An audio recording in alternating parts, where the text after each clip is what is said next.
मानव बन जाए जग सारा, यह पावन संकल्प हमारा, इस फार्मूले को लेकर के हिंदी साहित्य भारती 37 देशों में काम कर रही है। और बहुत ही विशेष जानकारी यह है कि 37 देशों में इन्होंने पूरा जो अपनी टीम बनाई है हिंदी के उत्थान के लिए, हिंदी भाषा के उत्थान के लिए, उसके लिए इनको केवल मात्र 4 वर्ष लगे हैं और पूरे विश्व की सबसे बड़ी साहित्यिक संस्था बन गई है हिंदी साहित्य भारती। और अगर भारत की बात करें तो भारत में ऐसा कोई भी राज्य नहीं है जहां पे इनकी कार्यकारिणी ना हो। और अभी उत्तर प्रदेश में भी इनकी कार्यकारिणी बिल्कुल तहसील लेवल तक फैली हुई है। कल उत्तर प्रदेश के कानपुर डिस्ट्रिक्ट की कार्यकारिणी का गठन हुआ और उनके अधिकारियों की घोषणा हुई। उस मौके पर मौजूद थे उत्तर प्रदेश के पूर्व शिक्षा मंत्री डॉक्टर रविंद्र शुक्ला। डॉक्टर रविंद्र शुक्ला हिंदी साहित्य भारती के अंतर्राष्ट्रीय अध्यक्ष भी हैं और उन्होंने इस मौके पे सारी बातें बताई। उन्होंने कहा कि हम लोगों को आपस में जातियों में जो हम लोग बटे हुए हैं इससे निकल करके ऊपर आना होगा। उन्होंने कहा कि पिछले दिनों में म्यांमार में था और वहां पे उन्होंने यह कहा कि तमाम जितने भी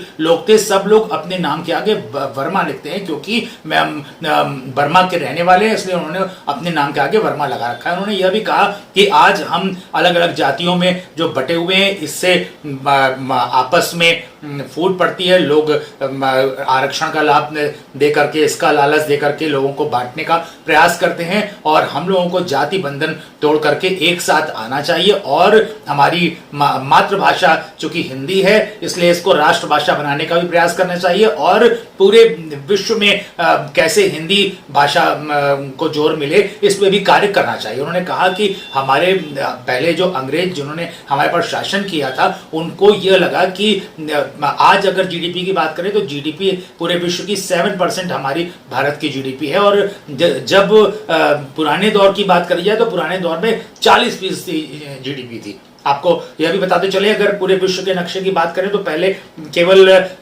5 कॉन्टिनेंट थे और जो अब बढ़ गए हैं क्योंकि जैसे समय बीतता है स्प्लिट होती है धरती, यह भी कहा जाता है और कॉन्टिनेंट्स की संख्या बढ़ती। खैर एक लंबा विषय है, लेकिन अभी आपको ये बताते चले कि हिंदी साहित्य भारती पूरे वैश्विक स्तर पर कार्य कर रही है और वैश्विक स्तर पर कार्य करते हुए भारत में भी हर एक राज्य, हर एक जिले और हर एक तहसील में हिंदी साहित्य भारती की ब्रांच बन चुकी है। आपको भाई ये भी बताते चलें कि पूरे भारतवर्ष के अंदर करीबन 6500 तहसीलें हैं और उसके साथ ही साथ 800 तकरीबन डिस्ट्रिक्ट्स हैं और इन डिस्ट्रिक्ट्स में इनकी अपनी इकाई बन चुकी है और उसके साथ ही साथ 37 देशों में इनकी इकाइयों का गठन हो चुका है, जो लगातार सतत प्रयास कर रही है कि हिंदी भाषा का सर्वांगीण उत्थान हो और हिंदी भाषा अंतर्राष्ट्रीय पटल पर जानी जाए, बोली जाए और समझी जाए। और भारत ने भी इसको समुचित सम्मान मिलते हुए राष्ट्रभाषा के रूप में इसकी घोषणा करी जाए और इसके लिए ही हिंदी साहित्य भारती लगातार प्रयासरत है। हिंदी साहित्य भारती के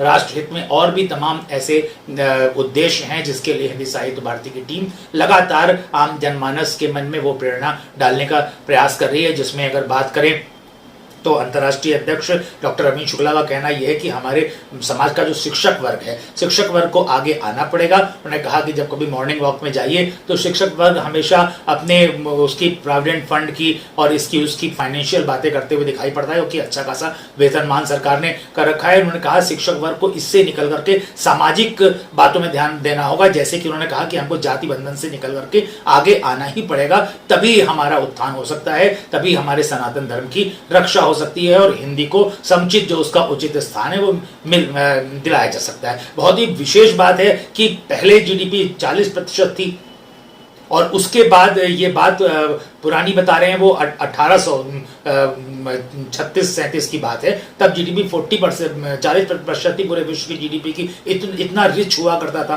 तो उन्होंने कहा जब अंग्रेज यहाँ पे आए तो अंग्रेजों ने ये कहा कि भाई इतना रिच है, इनका समाज इतना समृद्ध है, चोरियां नहीं होती हैं, आपस में लड़ाइयां नहीं होती हैं, तो इसके लिए उन्होंने कहा कि इसका मुख्य कारण क्या है, लोग एक दूसरे के से प्रेम करते हैं, एक दूसरे का सम्मान करते हैं, रिश्तों के लिए अपनी जान निछावर करने के लिए आगे रहते हैं। तो उनको ये कहा कि उनको ये संस्कार मिलते हैं गुरुकुल से, तो उन्होंने पहले गुरुकुल बंद कराए और उसके बाद उन्होंने संस्कृत भाषा पे बैन लगाया क्योंकि संस्कृत में जितने भी वेद हैं वो उससे ऐसा ज्ञान प्राप्त होता है कि व्यक्ति बहुत ही सरलता से अपने इस जीवन काल को पार कर सकता है। और उसके बाद अंग्रेजी भाषा की अनिवार्यता प्रारंभ करी गई। और विशेष बात है कि जैसे जैसे अंग्रेजी स्कूल बढ़ रहे हैं वैसे वैसे वृद्धाश्रम बढ़ रहे हैं।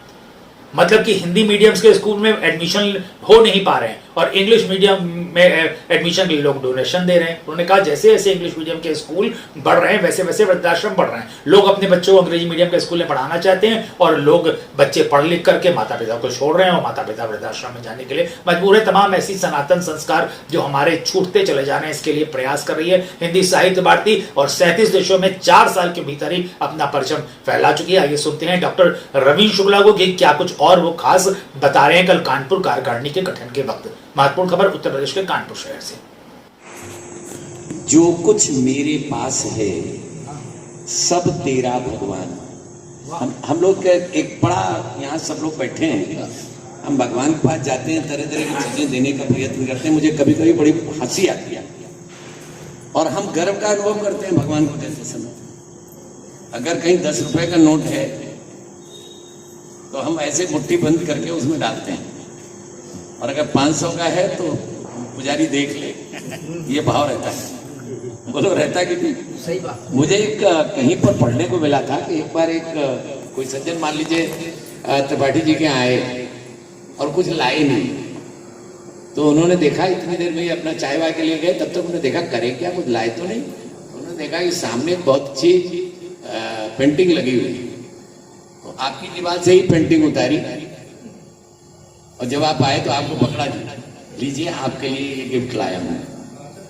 तो कैसा लगेगा त्रिपाठी जी को? कभी वो दीवार को देखेंगे, कभी आपको देखेंगे। भगवान के साथ भी हमारी इसी तरह की व्यवस्थाएं रहती हैं।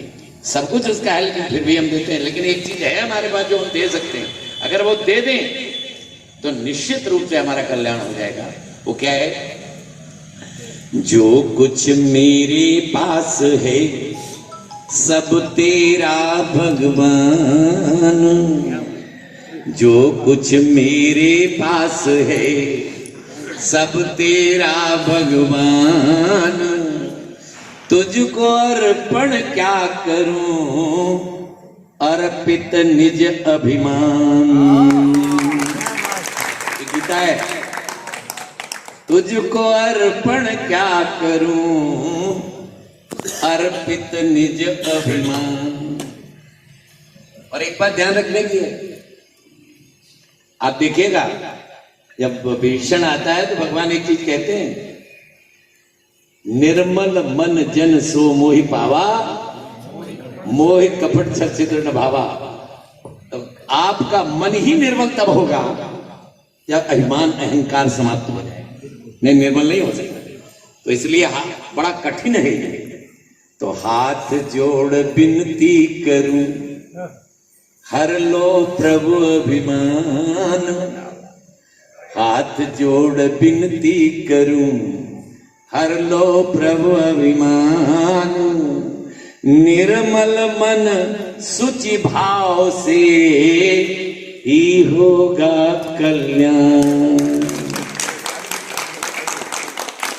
ये जो दिमाग में रखना है, अहंकार रहित रहकर हमें मैं से हम की परिधि में जाना है। हिंदी साहित्य भारती यही अपेक्षा करती है। और जिस दिन ये आप हो जाएंगे तो सफल जीवन के लिए तो बहुत आपने डुप्लेक्स बनाए होंगे। बहुत प्रवक्ता जी हैं जो उसके लिए संघर्ष किया होगा, लेकिन सार्थक जीवन के लिए क्या किया है? आत्मचिंतन प्रतिदिन चाहिए। हिंदी साहित्य भारती आपको सार्थक जीवन जीने के लिए आह्वान करती है, मैं से हम में प्रवेश के लिए आह्वान करती है। इसीलिए आपको दायित्व मिला कुल मिलाकर के कम से कम